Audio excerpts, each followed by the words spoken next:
नमस्कार, मैं हूं संजय शर्मा। आप देख रहे हैं 4 PM न्यूज़ नेटवर्क। हर संडे को राजीव नारायण शर्मा जी का शो आता है। आप लोगों को बहुत इंतज़ार रहता है, तो आज भी हम चलेंगे राजीव जी के पास। राजीव जी दुबई यात्रा करके लौटे हैं। आजकल उनकी चाँदी लगी हुई है। जो 4 PM के दर्शक हैं, वो उनको घुमाने ले जा रहे हैं। ऑस्ट्रेलिया में गए, अभी 2 मित्र उनके बहुत उनको दुबई लेके गए। और मेरे साथ भी आग्रह कहा राजीव जी ने, लेकिन मेरा पासपोर्ट साढ़े 4 महीने से अमेरिका दूतावास में जमा है। पता नहीं वीज़ा के लिए अप्लाई किया था। उस समय उन्होंने कहा your visa is approved, congratulation. और उसके बाद वो लेंस लगा के ढूँढ रहे हैं कि मेरे में ऐसी कोई-सी चीज़ है तो मुझे वीज़ा नहीं मिल रहा है, लेकिन मेरा पासपोर्ट भी वहीं जमा है। तो मैं नहीं जा पाया। जब पासपोर्ट मिलेगा तो मैं भी घूमने जाऊँगा। राजीव जी लौट के बड़े उत्साह में हैं, क्योंकि वहाँ पे वो एक मस्जिद देख कर आए। और बहुत शानदार मस्जिद थी। मंदिर में भी गए, व्रत था उनका, उस मस्जिद में भी गए, वहाँ के ज्ञान की बातें बताएँगे। लेकिन वहाँ इतने उत्साह में हैं कि आके उन्होंने मोहन भागवत की जन्मपत्री निकाल दी। और मोहन भागवत की जन्मपत्री निकाल के बता दिया कि मोदी जी पे हमले का अंत क्या होगा। और एक धमाका, हालाँकि मुझे पहले नहीं बताना चाहिए था, बाद में आप खुद सुनते उनके मुँह से अच्छा लगता, कि मोहन भागवत क्यों इस्तीफ़ा दे देंगे इस लड़ाई के बाद। भयंकर खुलासे आज किए हैं राजीव जी ने। अमेरिका के राष्ट्रपति चुनाव से लेके संसद सत्र तक, और योगी आदित्यनाथ के कांवड़ यात्रा पर जो नाम लगाने वाला विवाद है उस पर। बहुत शानदार शो है, पूरा सुनिएगा तो आपको मजा आएगा। जो मैं हर बार कहता हूँ कि राजीव जी पढ़े लिखे इंजीनियर हैं, लेकिन मन अध्यात्म में हुआ तो ज्योतिषी बन गए। कुछ भविष्यवाणियां सही हुई हैं, कुछ गलत हुई हैं, लेकिन बोलते अच्छा है तो लोग उनको सुनना चाहते हैं। मैं ये भी कहना चाहता हूँ कि मेरा यकीन है ज्योतिषी में, इसलिए मैं ये प्रोग्राम करता हूँ। अगर आपका ज्योतिष में यकीन हो तो आप देखिए, वरना बिल्कुल मत देखिए। लेकिन आप सुनिएगा तो आपको मजा आएगा। चलते हैं राजीव नारायण शर्मा जी से। उससे पहले अनुरोध आपसे करना चाहता हूँ, आप मेरे मित्र हैं, आप मेरे दोस्त हैं, तो चैनल के नीचे एक ज्वाइन बटन लगा हुआ है, इसको ज्वाइन कीजिएगा, सब्सक्राइब करिएगा, चैनल को थोड़ा उत्साह दीजिएगा, बढ़ाइएगा, तो आपको हमें अच्छा लगेगा कि आप हमारे साथ जुड़े हुए हैं। चलते हैं राजीव जी के पास। 4 PM न्यूज़ नेटवर्क में स्वागत है राजीव जी आपका। आज बहुत सारी बातें मुझे आपसे पूछनी है, धर्म से संबंधित भी पूछनी है, क्योंकि आपने धर्मशास्त्र का बड़ा अध्ययन किया है और आजकल धर्म को लेके बड़ी बहस चल रही है। लेकिन सबसे पहले मैं पूछना चाहता हूँ कि संसद सत्र शुरू हो रहा है, और संसद सत्र की में क्या-क्या होगा ये मैं आपसे जानना चाहता हूँ, क्योंकि जब पार्लियामेंट बना था, उद्घाटन हुआ था, तो आप मानते हैं कि जिस क्षण घटना घटी वो क्षण उसका जन्म होता है, तो आपकी जन्मपत्री संसद की है आपके पास में। तो फिर ये क्या लगता है आपको कि क्या ये जो पार्लियामेंट का सत्र है, ये शांति से बीतेगा, हंगामा होगा, और क्या-क्या होगा इस सत्र में, आपको क्या लगता है? हाँ, देखिए संजय जी, सबसे पहले आपके दर्शकों को ये दिखा देता हूँ, ये 22 तारीख को मतलब कल जब संसद शुरू होगी तो ये 11 बजे की कुंडली है। दर्शक देख लें, 22 तारीख को 11 बजे की कुंडली सोमवार का दिन है, और ये कन्या लगन की कुंडली बनी है। और मजे की बात है कि कन्या लगन ही जो है इस समय भाजपा का जो वर्षफल बना वो कन्या लगन का ही बना है। भाजपा की वैसे तो मिथुन लगन की कुंडली है, और भाजपा की कुंडली में चौथा घर बनता है ये।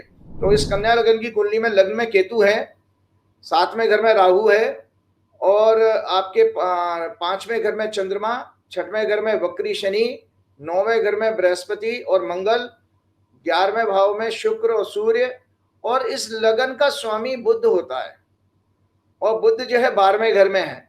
तो मैं आपके दर्शकों को सबसे बड़ी एक जानकारी बता रहा हूं ज्योतिष की सीखने वाली।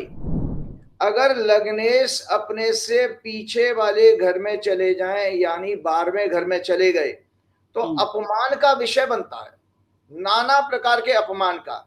और ये कहा जाता है, इसका एक सिद्धांत हमने भी कहा कि लोग विदेश में कब जाते हैं, तो याद रखिए ज्यादातर लोगों की कुंडली दिखाइए जो लोग एनआरआई बन चुके हैं। एक अच्छी रिसर्च आपको मिल जाएगी कि उनको अपने मातृभूमि में सुख नहीं मिला, जिसके कारण वो अपने प्रदेश गए, क्योंकि 12वां घर हमारा प्रदेश का भी है।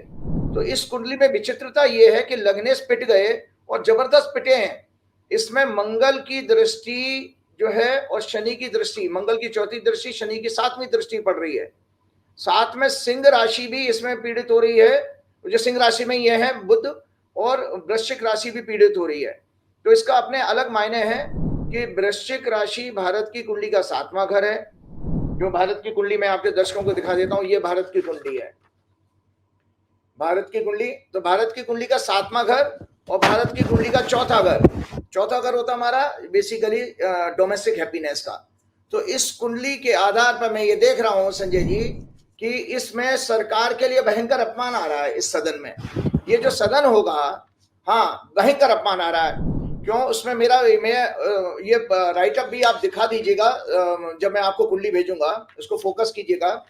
मैंने इसमें लिखा है humiliation to ruling party with fiery and bold attacks by opposition. मतलब इंडिया अलायंस का जबरदस्त अटैक इसमें संसद में होने वाला है। जो सदन हमारा कल से शुरू हो रहा है, मतलब चढ़ के काम करेगा, इंडिया अलायंस चढ़ के बात करेगा। However budget will be people friendly. लेकिन एक बहुत अच्छी बात आम जनता के लिए अच्छी है कि बजट जो है वो दर्शकों को खुश करने वाला आएगा, मतलब पब्लिक जनता को बहुत सारी कंसेशन मिल सकते हैं, उसको हैप्पीनेस होगी, लग्जरी की आइटम्स हैं, कार है, गाड़ियां हैं, सुख साधन की चीजों पर बहुत सरकार रियायत बरसने वाली है। लेकिन सरकार का, और इसमें लिखा है कीपिंग इन माइंड दी, और इसका सरकार का उद्देश्य क्या है? With lots of concession keeping in mind the upcoming politics and state election. ये सरकार जो बजट लेकर के आएगी, आने वाले चुनाव को ध्यान में रखते हुए जनता को ज्यादा से ज्यादा कंफर्ट देने वाली है। लेकिन जो सरकार को बार बार, अगर मैंने कहा ह्यूमिलिएशन का है, तो नाना प्रकार के स्कैंडल सरकार के बाहर इसमें सदन में चर्चा में आने वाले हैं। उन स्कैंडल के कारण सरकार बैकफुट पे जाएगी। India alliance will dominate and rule its this session. BJP will be on backfoot in entire session. Bharatiya Janata Party और सरकार बैकफुट पर होगी। Many scandals will badly harm the image of ruling party. मतलब सरकार की जो धत पिटने वाली है वो बहुत सारे स्कैंडल से पिटने वाली है। तो ये सदन में इंडिया अलायंस का, जो कि मैंने इंडिया अलायंस की कुंडली आप लोगों को दिखाई भी थी, ये इंडिया अलायंस की कुंडली है। ये इंडिया अलायंस का सेशन होगा, मतलब विपक्ष का सेशन होने वाला है ये। और आप देखेंगे आने वाले टाइम में कि इसमें जितने भी शिक्षा से लेकर के और जो इलेक्ट्रिकल बॉन्ड का भी जजमेंट, आपको पता है, मैंने आपको बताया था कि सुप्रीम कोर्ट ने उसके ऊपर जो किसी ने रिट दाखिल किया उसको सुनने के लिए उन्होंने हामी भर दी है। तो ये फाइनेंशियल स्कैंडल के लिए भी खतरनाक है। मतलब भाजपा के लिए ये सोचिए, मृत्युतुल्य कष्ट आ रहा है इस सदन में, मृत्युतुल्य कष्ट, चौतरफा मार होने वाली है। और एक और चीज में एक कुंडली और दिखाना चाहता हूं। ये मैंने मंगल की ट्रांजिट बताई थी कि 12 जुलाई को मंगल बदला है राशि, ठीक है, देख रहे हैं। तो इस मंगल ने जो राशि बदली, ये धनु लगन की कुंडली बनी है, और ये भाजपा की कुंडली का 7वां घर है। और 7वां घर होता है हमारे प्रतिष्ठा का, मान प्रतिष्ठा का, और गठबंधन का भी होता है। तीसरा घर से मैंने दर्शकों को हमेशा बताया, तीसरे घर से एलाइज आते हैं। तो मजे की बात देखिए कि एक इन्होंने आदेश पारित किया था, अभी धर्म की कोई यात्रा वात्रा निकलने वाली है, जो भी आयोजन होने वाला है, उनके 3 एलाइज ने, मैं अखबार की 2 दिन पुरानी अखबार की बात बता रहा हूँ, जनता दल यू और रामविलास पासवान की पार्टी, और एक और किसी तेलुगु देशम है किसने, उन्होंने भी सरकार के इन आदेश को क्रिटिसाइज करना शुरू किया है। तो ये सदन जो सेशन जो शुरू हो रहा है, इसमें बीजेपी अकेली पड़ जाएगी, उसके एलाइज भी उसका साथ नहीं देंगे उसकी पॉलिसीज के मामले में, जो पॉलिसीज इंडिया अलायंस उसकी बैंड बजाने वाली है।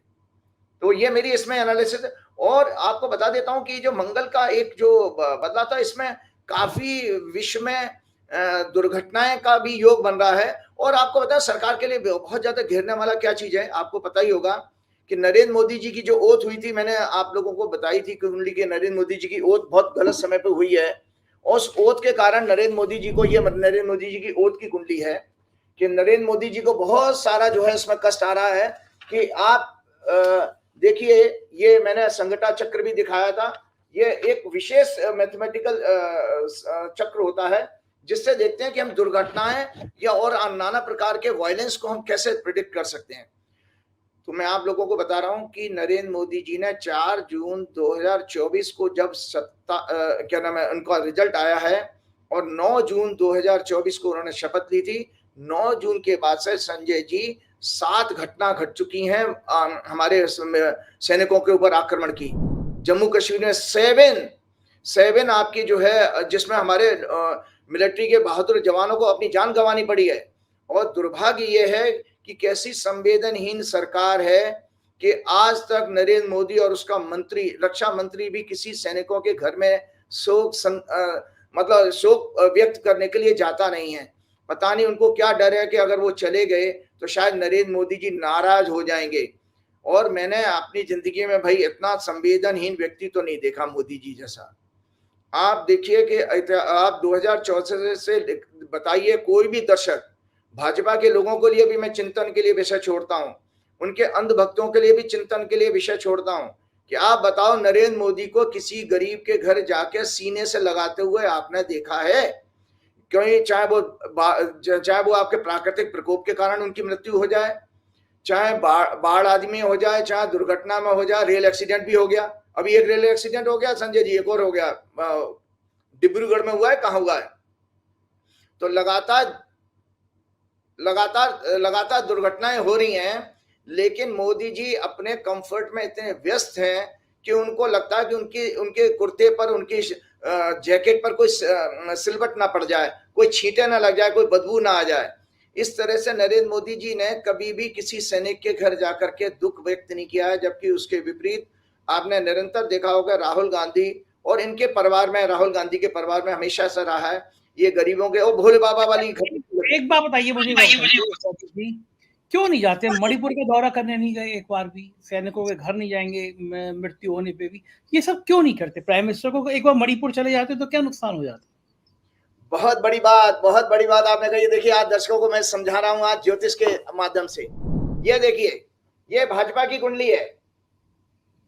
आपको बता देता हूं दर्शकों, ये 5वां घर होता है हमारा, जो है बेसिकली इमोशंस का घर होता है, और चंद्रमा इमोशंस का कारक है, और 9वां घर होता है हमारा दया करुणा का। तो याद रखिए, कोई व्यक्ति आपके डे टू डे लाइफ में भी संजय जी संवेदनहीन है, कैसे देखेंगे? तो पैरामीटर बता देता हूं, उसका 5वां घर मतलब इमोशंस का हाउस पीड़ित होगा, 9वां घर दया करुणा मॉरल इथिक्स का हाउस पीड़ित होगा, पाप ग्रहों के प्रभाव में होगा। चंद्रमा जो कि इमोशन, संवेदनाओं का, फीलिंग्स का, परसेप्शन का कारक है, वो पीड़ित होगा। और सबसे बड़ी बात है कि जब आपका सूर्य जो आत्मा का कारक है वो भी पीड़ित हो, तो आपके हृदय में तो छल कपट ही होगा, कपटी हो गए आप, दया करुणा नहीं होगी। तो भाजपा की कुंडली ही एक ऐसी कुंडली दिखती है कि जहां पर केवल और केवल ये कुंडली जो है, जो हमारे जैसे मुगल आए थे ना भारत को लूटने के लिए, और जैसे वो अंग्रेज आए थे व्यापार करने के लिए, तो भाजपा की कुंडली दरअसल बेसिकली व्यापारियों की कुंडली है। उनको जनता जनार्दन से कुछ नहीं पता, रोकने से मतलब है। भाजपा की कुंडली ये सत्ता, और सत्ता के जरिए जो धन संपत्ति कैसे कब्जा की जाए उसका हॉरोस्कोप है। भाजपा की कुंडली में ट्रू पॉलिटिशियंस वाला, कोई राजनीतिक गवर्नेंस वाला बहुत अच्छा गुण नहीं है भाजपा की कुंडली में। मुझे तो दुर्भाग्य है कि 2010 से हम 14 से हम इस सरकार को देख रहे हैं, तो आप निरंतर देखिए कि किसी भी घटना में ही नहीं है जो है ये लोग दुर्घटना के समय या सैनिकों के, और मतलब आप जो गलवान घाटी में भी जब वो सैनिक मरे थे तब भी बताइए मोदी जी कौन से चले गए थे घर में किसी के? उनको कई सारे घरों में अभी तक उनको मुआवजा की भी परेशानी आ रही है। मोदी जी जब 700 किसान मरे थे तो आप बताइए वो कहाँ किसी के घर में गए थे क्या संवेदना व्यक्त करने? मोदी जी एक भी फोटो, एक भी तस्वीर दिखा दीजिए जहां मोदी जी ने किसी गरीब को गांव में जाकर के गले लगाया। इन्होंने गुजरात में भी ऐसा नहीं किया। और वैसे कहेंगे कि हम गरीब घर में पैदा हूं, पहले तो गरीब घर में पैदा नहीं हुए, अच्छा खासा व्यापार था उनके घर में। तो ये आपके प्रश्न का जवाब। गरीब को गले तो लगाया, देखिए आप अंबानी जी गए गले लगाया। हाँ, वो बिल्कुल ठीक कहा कि वास्तव में वो अंबानी बहुत गरीब है बेचारा, वो गरीब है, देश की समस्याओं के बारे में चिंता ना करने से वो गरीब है। वो देश में कोई भी आंदोलन हो कि देश की कोई जनता का वर्ग हो, उसके प्रति उसका कोई मोह ममता नहीं है, उसमें गरीब है वो। उसका केवल एक ही एक है, वो शेखों की तरह से पैसे और धन संपत्ति से पूरा भोगी लोग हैं बेसिकली। अब इनके बारे में क्या कहिएगा, ये लोग धार्मिक व्यक्ति तो नहीं है, आशीर्वाद दिलवा रहे हैं बच्चों को। आपने शेख का नाम लिया तो मुझे याद आया कि आप भी तो दुबई होके आए हैं। आप भी कोई शेख वेख से मिलके आए कि दुबई में क्या करने गए थे आप? नहीं, दुबई में तो देखिए ऐसा था कि कोई 2 लोग आपके 4 PM की वजह से मेरे संपर्क में आए थे।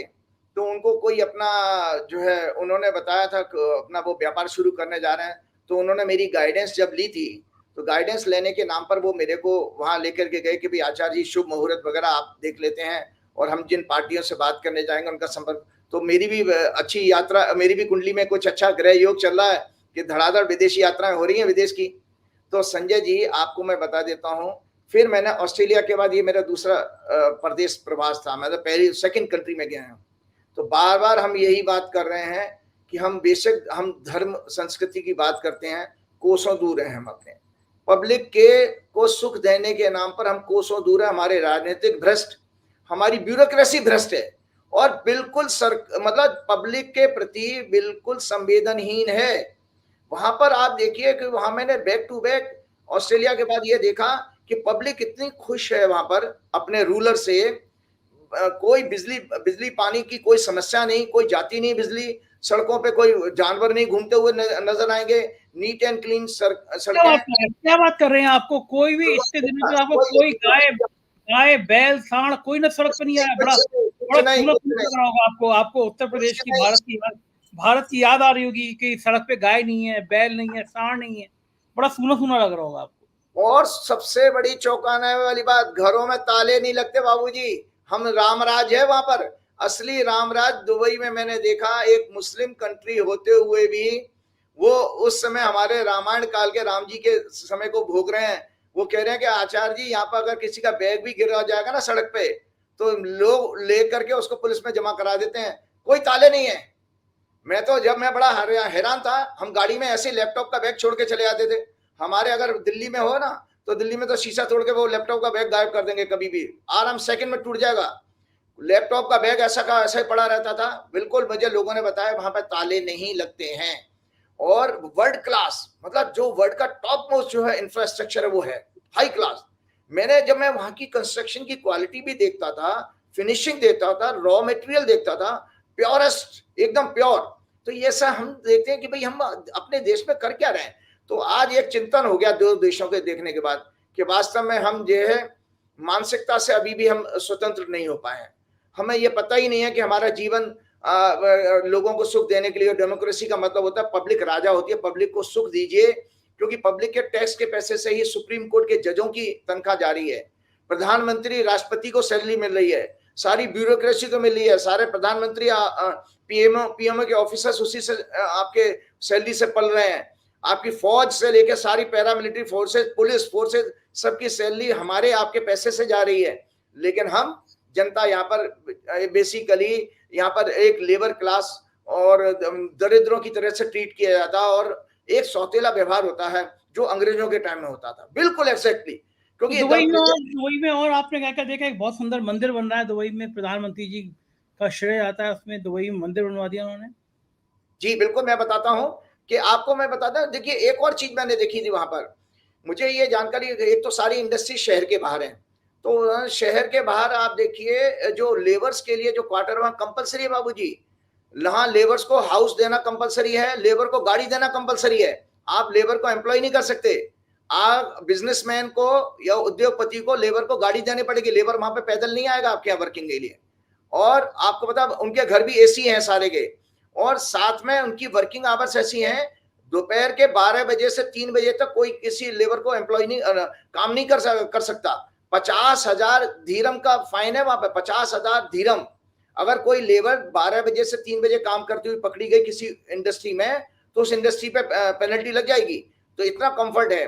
अब आता हूं बात उसके लिए कि 150 किलोमीटर दूर अबू धाबी में एक हमारा स्वामी नारायण संस्था जो गुजरात की है, उसका मंदिर जो है वहां पे बना था, जो मोदी जी भी गए थे। मोदी जी ने उद्घाटन नहीं किया था, शामिल हुए थे। उद्घाटन शब्द तो मंदिर के लिए ठीक नहीं लगता है, बेसिकली मंदिर की प्राण प्रतिष्ठा होती है। तो मंदिर में उसमें काम अभी भी चल रहा है। मैं फोटो मैंने खींच के लाया हूं, तो आप अपने दर्शकों को दिखाइएगा।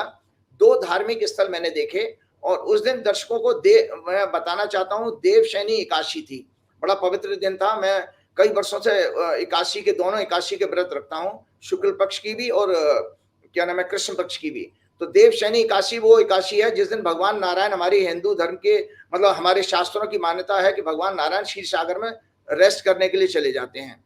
और 4 महीने वो जब आपके देवोत्थान एकादशी आएगी नवंबर में, तब उसके बाद आपकी शादी वगैरह सब होती हैं। हम लोग common day to day life में देखते हैं, शुभ कार्य इस समय नहीं होते हैं। और इस दौरान इन 4 महीनों में ज्यादातर वैष्णव लोग साधना करते हैं, संत महात्मा ध्यान लगाते हैं और शिव जी की आराधना होती है। तो उस दिन, पवित्र दिन के दिन आप दर्शकों को शेयर करते हो, कुछ अपने पर्सनल एक्सपीरियंस शेयर करते हो, मुझे अच्छा लग रहा है और दर्शक उसमें ज्ञान के रूप में देखेंगे। तो पहले तो मैंने दर्शन किए स्वामीनारायण संस्था के मंदिर के। बन रहा है, बहुत खूबसूरत है, बहुत बड़े इलाके में 25 एकड़ में है। मूर्तियां वहां शिव जी की भी थी, राम जी की थी, और राम दरबार था पूरा, और कृष्ण राधा भी थे।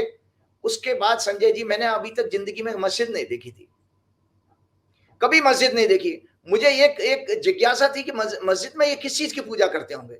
तो मैंने उन लोगों से, जो लोग मुझे लेके जा रहे थे, मैंने कहा यार मैं मस्जिद देखना चाहता हूँ। मुझे सुनने में आया कि अबू धाबी में बहुत ही खूबसूरत मस्जिद है, जिसका मोदी जी खुद भी गए थे उस मस्जिद में, क्योंकि मोदी जी की व्यक्तिगत मित्रता है अबू धाबी के शेख से। तो संजय जी, उस मस्जिद को भी आप दिखाइएगा। तो मैं जब अंदर गया तो मेरे साथ जो लोग, जो एक दूसरे सज्जन हिंदू थे, वो ये कहने लगे, मुझसे कहने लगे, आचार्य जी हम यहाँ क्या करेंगे। उन्होंने मुझसे कहा हम मस्जिद में क्या करेंगे। तो मैंने कहा प्रार्थना करेंगे। मैंने बोले प्रार्थना करेंगे, मैं मतलब नहीं समझा। बोले, वो कहते यहाँ तो मूर्तियां नहीं होती। तो मैंने उनसे हंस के कहा, मैंने, देखिए जनाब, मूर्ति के साथ पूजा करना, प्रार्थना करना, ये तो आप समझिए जैसे आपने केजी में एडमिशन ले रखा है। केजी में एडमिशन लेते हैं ना, शुरुआत में बच्चे का एडमिशन कराते हैं, और उसके बाद सॉरी नर्सरी में एडमिशन ले रखा है, नर्सरी के बाद आता केजी, केजी के बाद फर्स्ट आती है। तो मूर्ति पूजा बेसिकली नर्सरी वाली स्टेज है। आपका जब लेवल इतना बढ़ जाए, भगवान आपको, भगवान जब कहते हैं सर्वत्र हूं, मैं सभी जगह हूं, सर्वव्यापी हूं, तो मुझे तो कहीं भी प्रार्थना कर सकते हो। तो संजय जी बहुत खूबसूरत, मैं गया जब अंदर हॉल में, बहुत एक तो अच्छी सी खुशबू आ रही थी, कारपेट था, एयर कंडीशन था, वहां पर कुरान शरीफ भी रखी हुई थी, और उस जगह पर एक हॉल था बहुत बड़ा। वहां का राजा शेख भी उन्हीं जगहों पर आकर के प्रार्थना करता है, नमाज अदा करता है। तो नमाज का मतलब है प्रार्थना बेसिकली। और मैंने पूछा उन लोगों से सजदा का मतलब क्या होता है। सजदा का मतलब है माथा टेकना जमीन पर, जो हम साष्टांग प्रणाम करते हैं माथा टेक करके, वो सजदा। तो मैंने वहां पे देखा, मैंने चारों तरफ निगाह उठा के देखी, वहां पे कोई मूर्ति नहीं थी। तो मैंने कहा ये तो मेडिटेशन हॉल है बेसिकली। सो आज दर्शकों के लिए बता देता हूं कि पहली बार जिंदगी में मैंने मस्जिद के दर्शन किए, एक ही दिन किए, उस दिन मेरा उपवास भी था, मंदिर भी मैं गया हूं, और उस दिन जो है मस्जिद भी गया हूं। मैंने वहां पर बैठ के, दर्शकों की जानकारी के लिए बताते हुए, मैंने 3 बार हनुमान चालीसा पढ़ा और शिव जी के सारे स्तोत्र पाठ किए।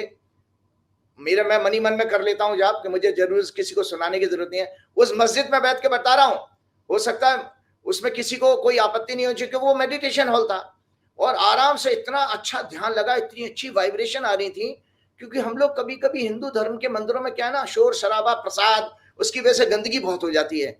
तो आपका जो रियल मायने है मंदिर का, मैंने आपके प्रोग्राम में कई बार बताया है कि मंदिर का शाब्दिक अर्थ है मन जमा इंद्रियां, मन प्लस इंद्रियां। जहां पर मन और इंद्रियों की शुद्धता होती है और आपको ध्यान आपका लगने के प्रति आपका आकर्षण बढ़ता है, वो प्लेस मंदिर कहा जाता है, जहां आपकी मन और इंद्रियां शांत हों। और यहाँ तो आपकी उत्तेजना होती है। आपने देखा नहीं, वो हाथरस में बाबा ने एक बहुत बड़ा आयोजन किया था, उसमें 121 लोग मर गए बेचारे। अब बताओ, बेचारे बाबा को सुनने आए थे कि वो अपनी मौत, इस तरह से दर्दनाक मौत उनको मिली है। तो इस पे हम सब लोगों को चिंतन करना पड़ेगा।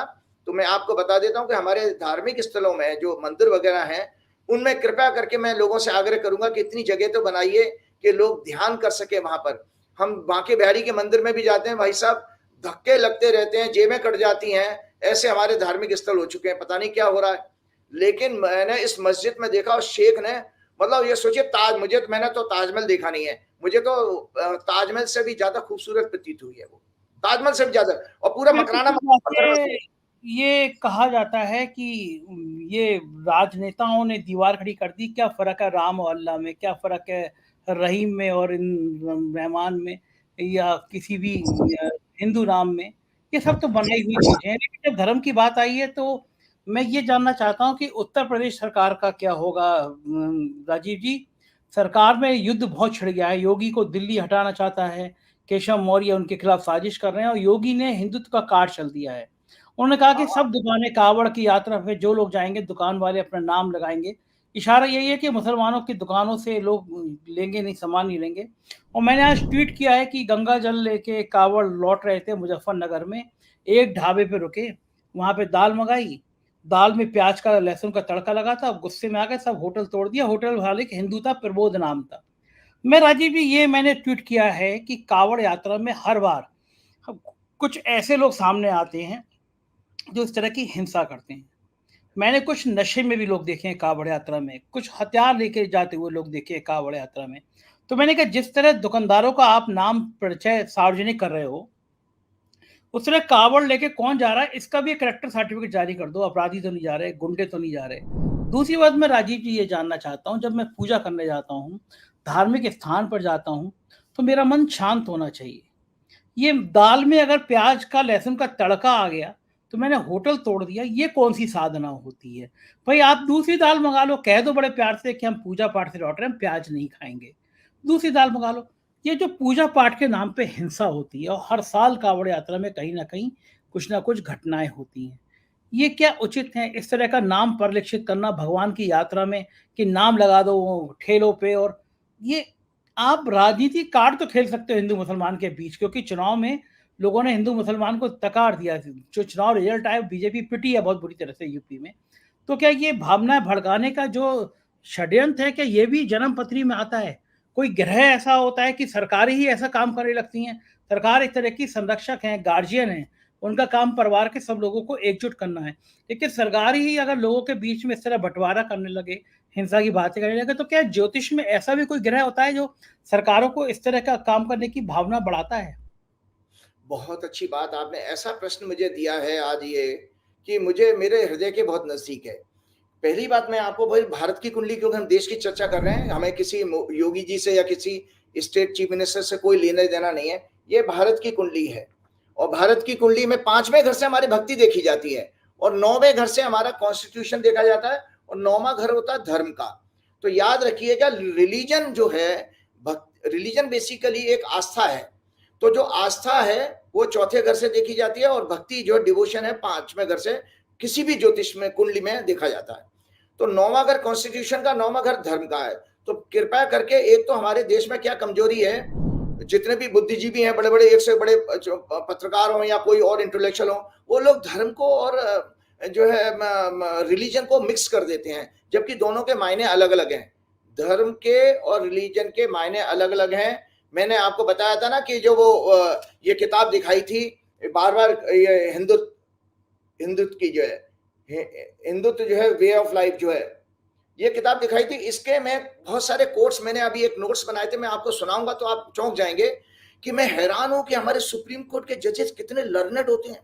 ओ माय गॉड, उन जजों ने ऋग्वेद के श्लोक को कोट किया है, महाभारत के श्लोक को कोट किया है इसमें, और आपके अलग अलग तरह के चाणक्य को कोट किया है, युधिष्ठिर को कोट किया है, तब जाकर के वो जजमेंट दिया है। तो मैं आज उसी नाते बता रहा हूं कि जो कॉन्स्टिट्यूशन में हमारे फंडामेंटल राइट हैं, fundamental rights as per constitution, right to freedom, right to equality, right to freedom of religion. Freedom of religion भी मेरा जन्म सिद्ध, मेरा राइट है, कॉन्स्टिट्यूशन ने दिया है। तो कोई चीफ मिनिस्टर मैं ये खाऊंगा, मैं ये पहनूंगा, मैं ये नहीं करूंगा, वो नहीं करूंगा, उसमें दखलंदाजी नहीं कर सकता, क्योंकि वो मेरा व्यक्तिगत विषय है, वो मेरा पर्सनल विषय है। उसमें किसी सरकार को कोई इसमें हस्तक्षेप करने की जरूरत नहीं है, क्योंकि फंडामेंटल राइट है।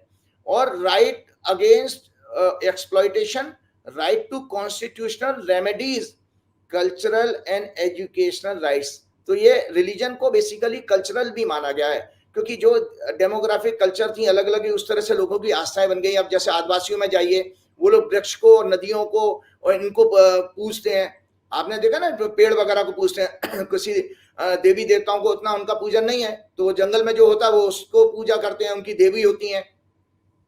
Constitution says that the responsibility of the legislature is not just to provide fundamental rights, but also more importantly to safeguard them.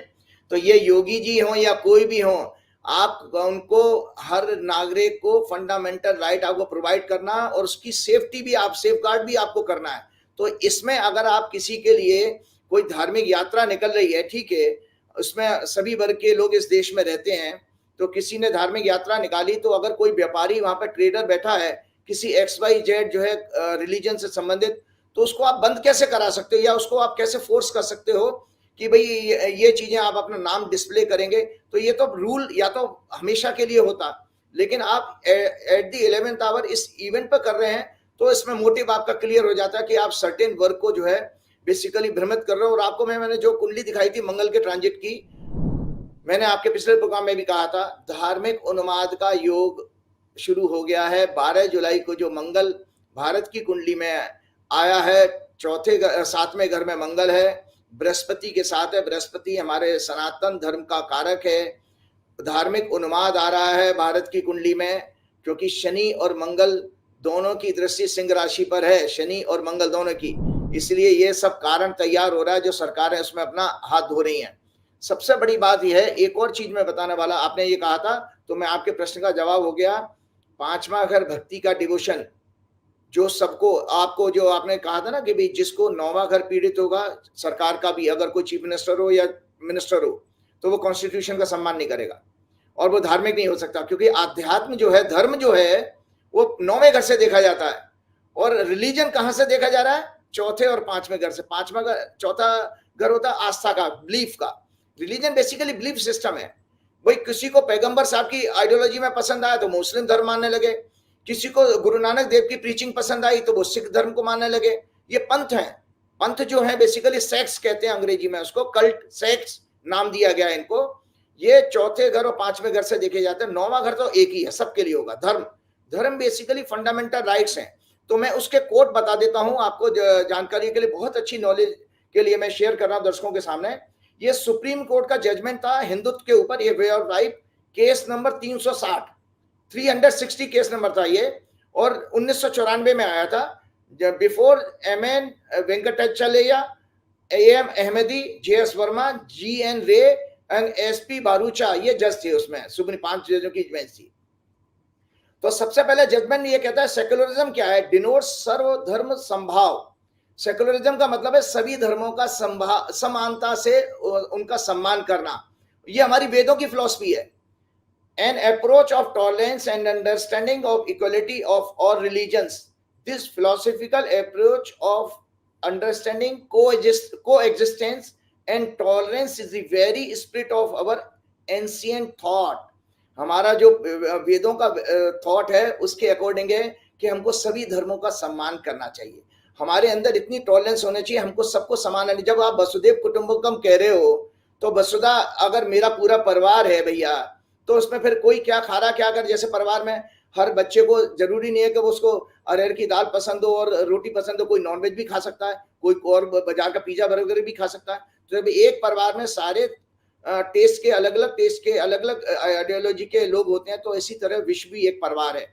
तो उसमें बहुत अच्छा यजुर्वेद का कोड लिखा था, मित्रस्य मां चक्षुषा सर्वाणी भूतानि समीक्षिताम, मित्रस्याम चक्षुषा सर्वाणी भूतानि समीक्षे, मित्रस्य चक्षुषा समीक्षा महे। आप हैरान होगा, आप सोच रहे हैं मैं क्या बोल रहा हूं टॉपिक, लेकिन ये आज सारे बुद्धिजीवी, सारे वकीलों के लिए, सारे जजों के लिए एक रिमाइंड करने वाली बात है, क्योंकि 30 साल बाद घटना घटी है। शनि आज उसी राशि में है जहां 1994 में था। तो ये कहते हैं मे ऑल, इस श्लोक का मतलब है may all beings look on me with the eyes of a friend, may I look on all beings with the eyes of a friend, may we look on one another with the eyes of a friend.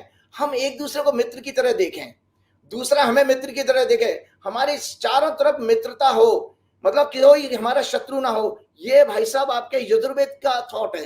तो इसी पर आपका हिंदू धर्म, जो so called Hindu धर्म है, वैदिक धर्म है, बेसिकली हिंदू शब्द तो मुसलमानों ने दिया था। तो ये उसकी फंडामेंटल है, और हम उससे वायलेट कर रहे हैं कि हम होर्डिंग चेंज करवा रहे हैं दुकानदारों के। ये क्या मतलब है? काश हमारे इन नेताओं को, इन मुख्यमंत्रियों को, अपने वेदों को और इस किताब को उनको आप चंदा करके भेज दीजिए चीफ मिनिस्टर ऑफिस में, पैसे देके भेज दीजिए, पढ़े, उसको समझ में आ जाएगा। आप ये देखिए, जो एक और उसमें वेद का श्लोक लिखा, यह मां पृथ्वी जो विभिन्न क्षेत्रों के निवासी, विविध भाषाओं के बोलने वाले, नाना प्रकार के धर्म एवं विविध संप्रदायों को मनुष्यों का पालन करती है, वह हमारा कल्याण करे, पृथ्वी से प्रार्थना की गई है। आप देखिए, ये O mother earth give to us as your children the capacity to interact harmoniously, may we speak sweetly with another. मतलब ये सोचिए कि ये हमारे वेदों के मंत्र हैं। वो ये कहते हैं कि माँ, जैसे एक माँ अपने बच्चों में भेदभाव करें, और ये नेता लोग जो हैं आग लगाते रहे। मुझे बताइए, सब लोग जानना चाहते हैं, ये जो लड़ाई चल रही है उत्तर प्रदेश में, योगी बनाम मोदी, योगी बनाम अमित शाह, केशव मौर्य बनाम योगी, इसका अंत क्या होगा? ये लड़ाई बढ़ेगी, किसी एक नेता का पलायन होगा? क्या लग रहा है आपको, उत्तर प्रदेश की लड़ाई किस मोड़ पे आ जाएगी? हाँ, 2 सेकंड और लूँगा मैं, क्योंकि मैं एक बता देता हूँ टॉपिक मेरा चला। धर्म देखिए हमारे इस जजमेंट के अनुसार, क्योंकि मैं जजमेंट को ही कोट कर रहा हूँ। धर्म क्या है? Dharma is the rule of law for all being. आपका जैसे कॉन्स्टिट्यूशन का रूल ऑफ लॉ है, बिना रूल ऑफ लॉ के कोई देश सर्वाइव नहीं कर सकता। इसी तरह एक रूल ऑफ लॉ है जिससे मानवता जीवित रह सकती है, वो धर्म, उसको धर्म कहा गया है। ये सभी आइडियोलॉजी के लिए, मुस्लिम धर्म के लिए भी लागू होता है, मुस्लिम संप्रदाय के लिए भी लागू होता है, सिख संप्रदाय के लिए भी, क्रिश्चियनिटी के लिए भी, बौद्ध धर्म के लिए, जैन धर्म के लिए, सभी लोगों के लिए रूल ऑफ लॉ है। Dharma is the rule of law for all being regarded as duty. इसको ड्यूटी का दर्जा दिया गया। The basic principle of cosmic और individual existence. Sanatan dharma are ancient ordinances, ordinance है ये Sanatan dharma, mentioned in its first knowledge of human mankind, Rigveda.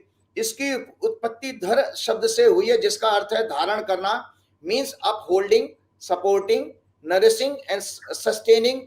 According to Mahabharata, dharma is the for stability of society, the maintenance of social order, general well-being and progress of mankind. Whatever conduces to the fulfillment of these objects is dharma. That is definite. Dharma are the moral, ethical laws of nature, geopolitical, social, constitution of the country and justice. इसको धर्म कहा गया है संजय जी। इसलिए धैर्य, क्षमा, सत्य, अहिंसा, चोरी ना करना, इंद्रियों पर कंट्रोल करना, शुद्धता, ये धर्म के 10 लक्षण कहे गए हैं। और अब आपकी बात पे आता हूं, तो इसमें रिलीजन को ये कहा गया, रिलीजन बेसिकली इंडिविजुअल फेथ है, बिलीफ सिस्टम है। आपको हनुमान जी अच्छे लगते हैं तो आप हनुमान जी की पूजा करिए, कि आपके बंगाल में देवी की उपासना की, देवी की उपासना कर सकते हैं, किसी को शनिदेव अच्छे लग सकते हैं। तो ये क्लियर हो गया कि हमारा रिलीजन और धर्म अलग अलग चीजें। धर्म बेसिकली रूल ऑफ लॉ है और रिलीजन हमारी आस्था है, बिलीफ सिस्टम है। तो जो आपका प्रश्न है मैं आपको बता देता हूं, मैंने आपके पिछले प्रोग्राम में ही कहा था कि बीजेपी के वर्षफल में ये मंगल की दृष्टि तीसरे घर पर जारी है। जो वर्षफल मैंने एनुअल हॉरोस्कोप दिखाया था बीजेपी का, ये बीजेपी का एनुअल हॉरोस्कोप है। इसमें तीसरे घर पर ये बीजेपी का एनुअल हॉरोस्कोप है। इसमें तीसरे घर पर जो है मंगल की और शनि की दृष्टि जारी है वर्षफल का। इसमें यहाँ पर एलाइज की साथ में मैंने आपको पिछले प्रोग्राम में ही बता दिया था कि 45 दिनों में एलाइज के साथ मतभेद होने वाले हैं, plus with in the party भी झगड़े फसाद शुरू होंगे, जिसका कि नुकसान बीजेपी को आने वाले चुनावों में होने जा रहा है। क्योंकि सिंह राशि और वृश्चिक राशि इस समय शनि और मंगल दोनों से पीड़ित है। तो आपको जानकारी होना चाहिए कि बीजेपी की चंद्र कुंडली वृश्चिक लगन की है, तो लगन भी पीड़ित हो गया और 10वें घर में सिंह राशि है, पीड़ित हो रहा है। चंद्रमा की महादशा चल रही है इनकी, तो बीजेपी में तो पक्के रूप से झगड़ा फसाद होने वाला है। और अभी मोहन भागवत जी ने एक बयान और दे दिया है कि कोई भी सुपर ह्यूमन बीइंग की तरह काम नहीं कर सकता। एक बहुत सीधा सीधा इतना सख्त बयान है मोहन भागवत जी का, जो सीधा सीधा नरेंद्र मोदी के और अमित शाह की वर्किंग पर अटैक करता है। और एक जानकारी के लिए मैं बता देता हूं, पहली बार मैं ये हॉरोस्कोप लेकर के आया हूं कि मोहन भागवत जी की ये हॉरोस्कोप है। ये दर्शक देख ले, मोहन भागवत जी की हॉरोस्कोप है। मोहन भागवत जी का जन्म 11 सितंबर 1950 सुबह 11:04 पर सांगली महाराष्ट्र में हुआ था। तो आज इसलिए मैंने हॉरोस्कोप चर्चा की कि मोहन भागवत जी कुछ ऐसा भी करने जा रहे हैं जो कि देश में राजनीतिक भूचाल लाने वाला है।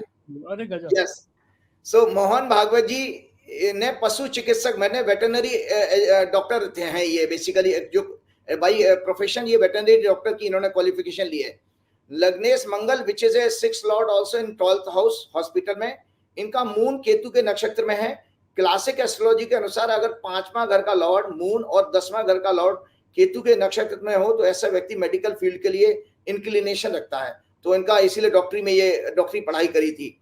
शनि की एस्पेक्ट 5वें घर के लॉर्ड पर, 2nd लॉर्ड जुपिटर पर, उसकी पोजीशन 10वें घर में वीनस, जो कि पशु पेट्स का सिग्निफिकेटर है। इनके 10वें घर में शुक्र है, तो पशु की वजह से इन्होंने पशु वाला जो फील्ड क्यों चूज किया, क्यों वीनस के कारण है। Sun planets of health, moon medicine के साथ है जो इनके वेटरनरी प्रोफेशन को कंफर्म करता है। इनके चंद्र सूर्य पर गुरु की दृष्टि है, अतः ही should be a thorough gentleman and good soul होना चाहिए। मोहन भागवत जी व्यक्तिगत रूप से बहुत अच्छे आत्मा, बहुत ही अच्छे पॉजिटिव माइंडसेट के व्यक्ति हैं और ये बहुत थोरो जेंटलमैन हैं। सेवेंथ हाउस इनका बहुत हेवीली एफ्लिक्टेड है शनि और मंगल से, और planet of sex and marriage which is A seventh Lord also इनकी कुंडली में is under the influence of Shani and planets of liking, emotions, romance, moon is also under this influence. It indicates और confirm करता है कि ये unmarried क्यों है, क्योंकि शुक्र जो है सेक्स का कारक है, सातवें घर का लॉर्ड, और सातवां हाउस पीड़ित हो और वीनस भी अगर पीड़ित हो तो ऐसे व्यक्ति शादी नहीं करेगा, होगी नहीं शादी।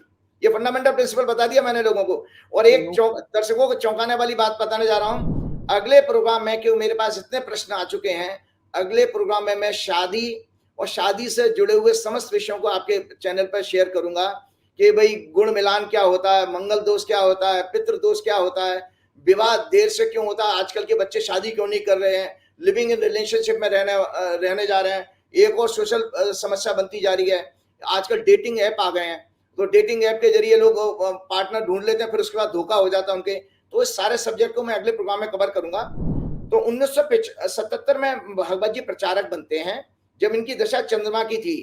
21 मार्च 2009 को ये संघ प्रमुख बने थे, 21 मार्च 2009 को ये संघ प्रमुख बने थे। तब इनकी दशा राहु में सूर्य वीनस की थी, राहु और सन 6-8 एक्सिस में। इसीलिए देखिए मोहन भागवत जी ने जब ये संघ प्रमुख बने ना, वो ग्रह दशा अच्छी नहीं थी। तो आपको बता दें मोहन भागवत जी का कार्यकाल संघ में एक कंट्रोवर्सी से भरा हुआ कार्यकाल माना जाएगा। व्यक्ति बहुत अच्छा है, वो मैंने पहले ही बता दिया, थोरो जेंटलमैन है, लेकिन इनकी वर्किंग के ऊपर प्रश्न चिन्ह लगे। मतलब इनको जो संघ को प्रशंसा मिलनी चाहिए, संघ इसमें जाकर के बदनाम भी हुआ राजनीतिक महत्वाकांक्षा के कारण और एक गलत सरकार को प्रमोट करने के कारण। तो उसमें मैंने कहा 6-8 एक्सेस में आपस में ग्रेट एनिमी है, सूर्य और जो राहु हैं वो आपस में ग्रेट शत्रु हैं, इसलिए इनका कार्यकाल कंट्रोवर्सीज के साथ याद किया जाएगा। इसमें संघ का राजनीतिक महत्वाकांक्षा, छल कपट में सत्ता के साथ होकर उनके प्रत्येक अनैतिक कार्यों पर प्रश्न न करने के कारण देश में प्रतिष्ठा को डैमेज करने वाला माना जाएगा। मतलब इसमें संघ की प्रतिष्ठा भी दांव पर लगी, इसलिए बार बार संघ को भी लोगों ने आड़े हाथ लिया है। अब जो चौंकाने वाली बात मैंने आपको बताना चाह रहा था, 28 जुलाई 2024, भागवत जी मेरा प्रोग्राम अगर सुनते हो या संघ का कोई आदमी सुनो, जरूर पहुंचा देना मेरी बात को। 28 जुलाई 2024 आने वाली, आज तो 21 है, 28 जुलाई 2024 से इनकी गुरु में मंगल की दशा शुरू हो रही है। मंगल लग्नेश होकर 12वें भाव में, त्याग पत्र अपमान के भाव में है। गोचर में गुरु और मंगल इनके 7वें भाव में है। मंगल वाणी के भाव को प्रभावित कर रहा है, जन्म का मंगल इनके कम्युनिकेशन भाव को प्रभावित कर रहा है, अतः इनके द्वारा लगातार एग्रेसिव स्टेटमेंट आते रहेंगे जो सत्ता में बैठे लोगों को बेचैन और परेशान करेंगे। जुलाई 2025 तक इनके त्याग पत्र देने का या पद छोड़ने का भी योग बना हुआ है। अरे बाप रे, क्योंकि इनके 12वें घर से लग्नेश इनका 12वें घर में है, तो ये पद छोड़ने का या त्याग पत्र देने का इनका योग आ गया है। तो ये छोड़ देंगे। मतलब मोदी जी से लड़ाई इतनी बढ़ जाएगी कि इस्तीफा दे देंगे। बिल्कुल, पद छोड़ने का इनका मन बन जाएगा इसमें अपने आप। ये 28 जुलाई ज्यादा दूर नहीं है, 1 हफ्ते की बात है, केवल और केवल 1 हफ्ते की बात है। 1 हफ्ते बाद से शुरू हो जाएगा ये योग। 1 हफ्ते बाद शुरू हो जाएगा। और कब तक चलेगा ये योग है जी? ये अभी 28 जुलाई से शुरू हो रहा है, ये खत्म होगा जाकर के जुलाई 2025 तक, पूरा 1 साल। 1 साल के बीच में भागवत जी पद छोड़ देंगे। पद छोड़ देंगे। अरे गजब, ये डेट याद कर लीजिएगा। ये जो एपिसोड हम लोग बाद में इसको निकाल के चलाएंगे कि अगर उन्होंने छोड़ दिया तो की। बिल्कुल चलाएंगे। एक दो चीजें जल्दी से शेयर करता हूं आपको। एक सेकंड चलते एक आखिरी सवाल मुझे ये भी पूछना, याद रखिएगा। आपकी बात के बाद मेरा सवाल जो है वो एडवांस में बता दे रहा हूँ। मैं अमेरिका के चुनाव में पूछना चाहता हूँ, क्योंकि जब आप मुझे मिले थे तो आपने अमेरिका की बड़ी सटीक भविष्यवाणी करी थी। तो पहले आप अपनी बात बता दीजिए और फिर अमेरिका के बारे में बता दीजिए। हाँ, मैंने अमेरिका के क्वेश्चन में ही आ गया हूँ। ये मैं डोनाल्ड ट्रंप की ये हॉरोस्कोप दिखा रहा हूँ, ये दर्शक देख ले डोनाल्ड ट्रंप की। इनके ऊपर अभी पिछले कुछ दिन पहले एक जानलेवा हमला हुआ था। ये डोनाल्ड ट्रंप की कुंडली है। डोनाल्ड ट्रंप का जन्म 14 जून 1946 को हुआ था। सिंह लगन की कुंडली है, मंगल लगन में बैठा है, बृहस्पति इनके दूसरे घर में है, केतु और चंद्रमा चौथे घर में, 10वें घर में सूर्य राहु, 11वें भाव में बुध और 12वें घर में शुक्र और शनि इकट्ठे हैं। इनका जो है मैं आपको बता देता हूं, जिस दिन ये घटना घटी है धनु लगन था उस समय पेंसिल्वेनिया में इनको 13 जुलाई को 6:15 पर शाम के टाइम गोली का अटैक हुआ है। बंदूक जो पिस्टल मारी थी लड़के ने, मतलब सॉरी पिस्टल से अटैक किया था। तो उस दौरान इनका धनु लगन है, लग्न पर 6वें भाव से मंगल की दृष्टि, अष्टमेश चंद्रमा का 10वें भाव में राहु केतु से पीड़ित होना, लग्नेश गुरु का 6वें भाव में होना अचानक इस घटना को कंफर्म करता है। इनकी कुंडली में इस समय इनके 10वें भाव में डोनाल्ड ट्रंप के मंगल आ गया 12 जुलाई को, और देखिए उस मंगल की दृष्टि लगन पे पड़ रही थी। और याद रखिएगा दुर्घटना कभी भी अगर कोई होगी, एक तो 8वां घर अचानक मतलब सडन इवेंट्स का होता है, और 6वां घर होता है बेसिकली एक्सीडेंट का या किसी की इंजरी का। तो इसी के कारण चूंकि जैसे ही 12 जुलाई को मंगल आता है, सिंह लगन के डोनाल्ड ट्रंप के ऊपर बंदूक से अटैक हो जाता है, मतलब पिस्टल से अटैक हो जाता है। तो ये घटना अपने आप में कंफर्म करती है कि कितनी सटीक इनकी हॉरोस्कोप भी मेरे पास सटीक है। अब मैं आने वाले टाइम में बता देता हूं, वर्तमान में इनकी दशा गुरु, और ये आपको बता रहा हूं ये दरअसल बहुत क्रोधी वेश से शॉर्ट टेम्पर्ड आदमी है, ये अच्छा इंसान नहीं है ज्यादा, और अनप्रेडिक्टेबल है, रेस्टलेस माइंड का आदमी है, और ऊल जलूल बकने वाला है, मतलब एग्रेसिव बहुत ज्यादा है। वर्तमान में इनकी दशा गुरु केतु 16 सितंबर 2024 तक, शनि चल रहा है 30 जुलाई 2024 तक चल रही है। उसके बाद 16 सितंबर 2024 से एक बड़ी घटना यहां पर भी मैं प्रेडिक्ट कर देता हूं। 16 सितंबर 2024 से इनकी शुक्र की अंतर्दशा शुरू होगी, जो 18 मई 2025 तक चलेगी। डोनाल्ड ट्रंप की कुंडली में शुक्र और शनि इकट्ठे हैं, ये महिलाओं से, अनेक महिलाओं से संबंध बनाने का योग है।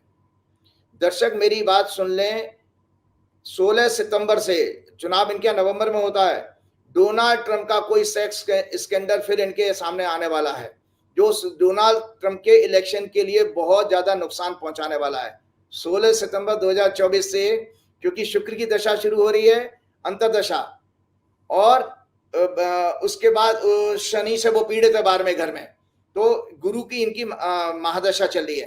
तो ये डोनाल्ड ट्रंप के लिए खतरनाक समय है कि इलेक्शन का इनका तो नॉमिनेशन तो क्लियर हो चुका है, लेकिन इलेक्शन में इनके जीतने के लिए संकट आएंगे। और अमेरिका की कुंडली भी मैं बता देता हूं, अमेरिका की कुंडली बहुत ही ज्यादा कंट्रोवर्शियल चुनाव इंडिकेट कर रही है।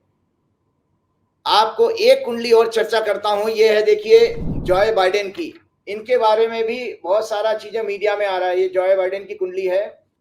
जॉय बाइडेन 20 नवंबर 1942 को जन्म हुआ था, सुबह 8:38 इनका भी पेंसिल्वेनिया का भी ही जन्म है। वृश्चिक लगन की कुंडली है, सूर्य और शुक्र इनके लगन में है, चौथे घर में केतु, 6वें घर में चंद्रमा, 7वें घर में वक्री शनि, 9वें घर में उच्च का बृहस्पति है, 10वें घर में राहु, और इनके मंगल और बुध जो है 12वें घर में, लग्नेश 12वें घर में होने का मतलब very very bad phase for him on health ground. इनके लिए हेल्थ ग्राउंड का, और दर्शकों को बता दे, दर्शकों दोबारा दिखा देता हूं, इसमें लिखा हुआ भी है मैंने कि मरकरी और अगर मंगल का कॉम्बिनेशन होता है तो ब्रेन का डिसऑर्डर आता है। इनको पार्किंसन या जो भी ब्रेन की बीमारी है, डिमेंशिया वगैरह की बीमारी है, ये बीमारी इनकी बढ़ने वाली है, जिसके कारण इनके इस्तीफा देने का योग, मतलब इनका इलेक्शन से हटने का योग बन रहा है। आपको इनकी डिटेल बता देता हूं। लग्न वृश्चिक लगन है, लग्न में 12वें घर, 12वें लग्नेश 12वें घर में है, 8वें घर का लॉर्ड 11th लॉर्ड मरकरी है, सूर्य शुक्र लगन में है, expected bye exalted Jupiter from non house, he should be a good human being, मतलब बेटर देन ट्रम्प से ज्यादा अच्छे आदमी हैं। Unpredictable Trump with clear government vision. Moon is in 6th house, expected by Mercury. Mars indicates some wrong decision with restless mind. Moon is his 64th Navansha Lord, placed in 6th house, afflicted by Mangal. Venus is 22nd Reshton Lord, afflicted by Saturn. वर्तमान में इनकी शनि की महादशा चल रही है, जो 2041 तक रहेगी। शनि चंद्रमा 30 अगस्त से लेके 30 अगस्त से 2 नवंबर तक, 30 अगस्त के बाद इनके लिए सेहत का विषय बहुत विषय बढ़ने वाला है। इनके लिए मृत्यु तुल्य कष्ट है अगले साल तक, इनकी लाइफ के लिए थ्रेटनिंग बहुत ज्यादा है। तो इनका लाइफ थ्रेटनिंग पीरियड अप्रैल 2025 तक है। इनकी हॉरोस्कोप में ब्रेन और नर्व से रिलेटेड मेडिकल प्रॉब्लम्स का कंफर्म योग है, जिसके कारण इनको चुनाव से हटने का योग बना हुआ है। ये चुनाव से बाहर हो जाएंगे। ग्रहों की स्थिति बता रहा हूं कि बाइडेन की जगह दूसरा इनकी पार्टी, पॉलिटिकल पार्टी किसी कैंडिडेट को आगे कर सकती है कि बाइडेन की दिन ब दिन हेल्थ खराब होने वाली है। चलते चलते एक चीज और आज, बस उसके बाद मैं प्रोग्राम समाप्त करूंगा। आज संजय जी 21 तारीख को आज गुरु पूर्णिमा है और दर्शकों को यह जानना चाहिए कि गुरु का मतलब क्या है। और गुरु के नाम पर आपने देखा कैसे पाखंडी गुरु है। और मजे की बात है, मैंने देखा था गुरु आजकल फोन कर रहे हैं, 2-3 दिन पहले से फोन करना शुरू हो जाता है चेलों के पास कि भाई तुमको आना है, मतलब उनको दान मिलेगा। तो ये गुरु पूर्णिमा का महत्व क्या है, तो मैं जल्दी से दर्शकों के लिए एक छोटा सा राइटअप पढ़ के सुना देता हूं। संसार में सर्वत्र सुख दुख, हानि लाभ, जीवन मरण, दरिद्रता संपन्नता, बीमारी स्वास्थ्य और शिक्षा और अज्ञान आदि विभिन्न जीवन के रूप स्पष्ट दिखाई देते हैं। भारतीय संस्कृति पुनर्जन्म एवं कर्म सिद्धांत पर आधारित है, जबकि विश्व के अन्य पंथ इसको नहीं मानते। हम जो भी अच्छे या बुरे कर्मों का फल इस जीवन में प्राप्त करते हैं वह सभी हमारे प्रारब्ध कर्मों के कारण ही मिलता है। हॉरोस्कोप या कुंडली हमारे प्रारब्ध का परफेक्ट डॉक्यूमेंट है।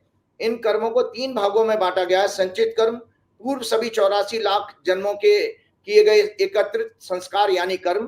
प्रारब्ध कर्म, संचित कर्मों के सर्वश्रेष्ठ पुण्य जिनसे हमें ये मानव जीवन जैसा सर्वश्रेष्ठ जन्म प्राप्त हुआ है। आगामी कर्म, इस वर्तमान जीवन में वेद अनुसार धर्म अर्थ काम मोक्ष चारों पुरुषार्थ के आधार पर निश्चित कर्म।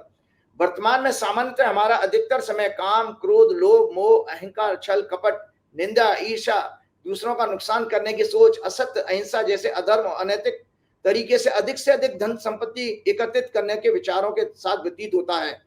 वैदिक ज्योतिष में हमें प्रारब्ध को समझने में वैदिक ज्योतिष हमें 100% मदद करती है। साथ ही इस जीवन में आगामी कर्मों को शास्त्रानुसार करने की प्रेरणा देती है, जिससे हम स्वयं का, परिवार का, समाज का, देश का, संपूर्ण विश्व का कल्याण करने में एक माध्यम बन सकते हैं। 2 मिनट और दीजिए। हम प्रयत्न करके, गुरु को मैं आज एक्सपोज करने जा रहा हूं तुलसीदास जी का हवाला लेके, हम प्रयत्न करके एक और चीज संजय जी बता देता हूं। बहुत अक्सर लोग पूछते कि वो मेरा नुकसान कर देगा, मेरे को ये बर्बाद कर देगा। तो एक सब लोगों की आंखें खोलने के लिए एक मेरा संदेश सुन लीजिएगा। हम प्रयत्न करके किसी का अनिष्ट कर देंगे, उसे बर्बाद कर देंगे या अन्य नुकसान पहुंचा सकते हैं, सर्वथा भ्रम और अहंकार है।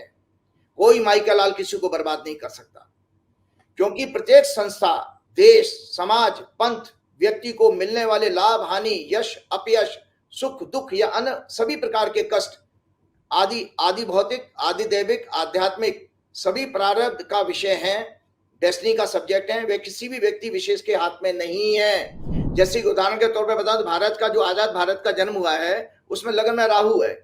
तो मैं संघ के लोगों को, विश्व हिंदू परिषद के, हिंदू महासभा, जो भी पहले हिंदू शब्द ही मुसलमानों को दिया हुआ, बार बार मैं कटाक्ष करूंगा, ये बताना चाहता हूं कि आप उल्टे पैरों 12 साल पीपल पे लटक जाओ तो भी भारत को कभी हिंदू राष्ट्र नहीं बना सकते, क्योंकि कुंडली में योगी नहीं है हिंदू राष्ट्र बनने का।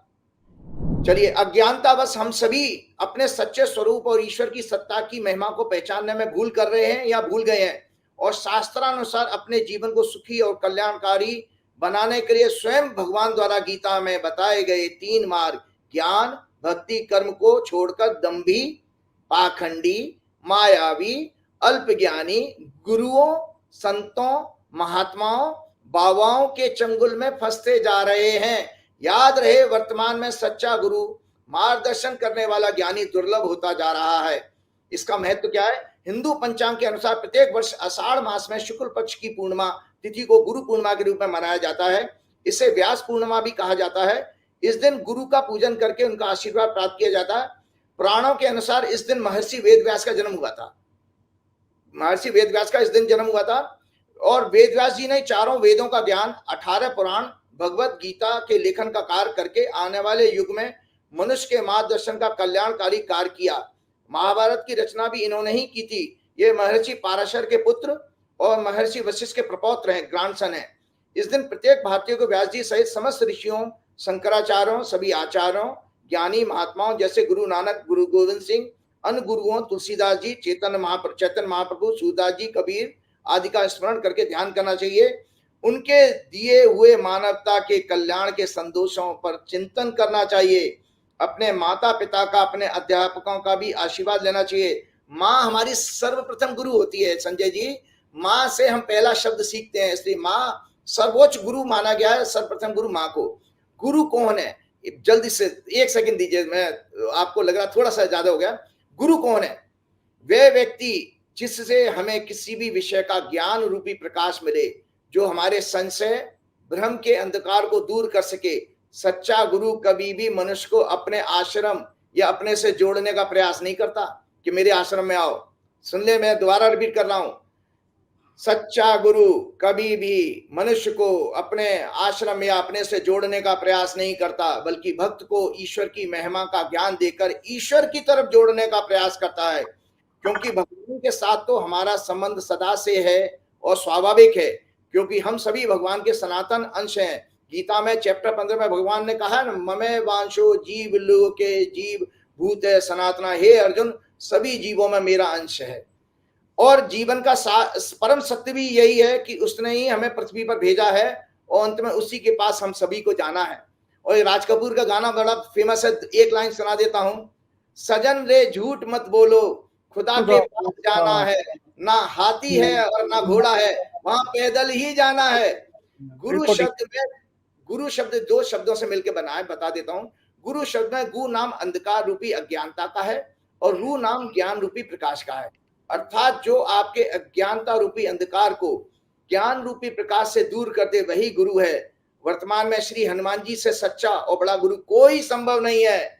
इसलिए तुलसीदास जी ने प्रार्थना की, श्री गुरु चरण सरोज रज निज मन मुकुर सुधार, वर्ण